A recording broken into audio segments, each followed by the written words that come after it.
साथियों नमस्कार, मैं हरिश्चंद्र बर्णवाल एचबी शॉर्ट्स में आप सभी का स्वागत करता हूं। दोस्तों, पश्चिम बंगाल में तो भाजपा का चमत्कार आपने देख लिया, असम में भी देख लिया। हालांकि असम की कहानी मैं कर नहीं पाया, मैं माफी चाहता हूं। लेकिन एक चमत्कार दोस्तों दक्षिण भारत में हुआ है। आप बोलेंगे कि वहां की तो कोई खबर ही नहीं है, मैं दिखाता हूं दोस्तों। केरल में भारतीय जनता पार्टी ने एक चमत्कार किया है। और सच कहूं, ये जीत तो बहुत छोटी लग रही है, लेकिन ये वास्तव में सबसे बड़ी जीत है। ये जीत कैसे है दोस्तों, पहले ये देख लीजिए। केरल की राजधानी में बीजेपी की शानदार एंट्री, तिरुवनंतपुरम की तीनों सीटों पर कब्जा। ये बहुत बड़ी जीत है दोस्तों, बहुत बड़ी।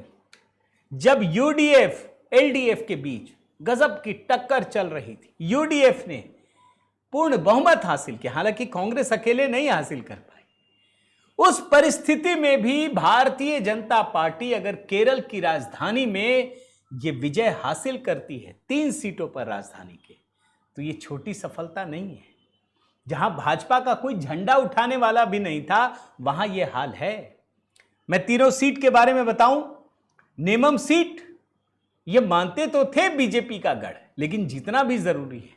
इस सीट पर दोस्तों वरिष्ठ नेता और पूर्व केंद्रीय मंत्री राजीव चंद्रशेखर, उन्होंने सीपीएम के दिग्गज नेता और मंत्री वी शिवनकुट्टी को 4590 वोटों से हराया।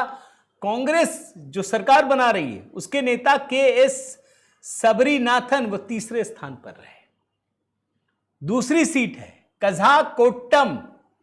यहां पर पूर्व केंद्रीय मंत्री वी मुरलीधरन की जीत ने भारतीय जनता पार्टी के लिए एक बड़ी उपलब्धि दर्ज की है। कझाकोट्टम।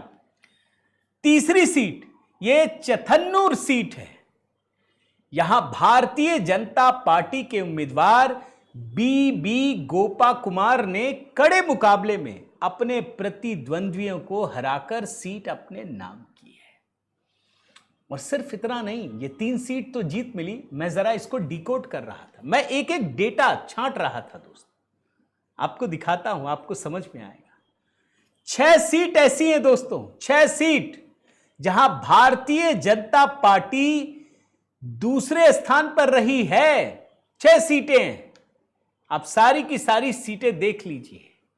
ये जो दूसरे स्थान पर आई है ना दोस्तों, इसका मतलब है कि अगली बार अगर जब मौका मिलेगा ना, तो भारतीय जनता पार्टी ये सीट जीत सकती है, मेहनत कर रही है। और केरल और बंगाल की कहानी अलग नहीं है दोस्तों, इस बात को याद रखिएगा। बल्कि त्रिपुरा से भी जोड़ लीजिए। त्रिपुरा में भी भारतीय जनता पार्टी के कार्यकर्ताओं को अपनी शहादत देनी पड़ी। पश्चिम बंगाल में भारतीय जनता पार्टी के लोगों को अपनी शहादत देनी पड़ी।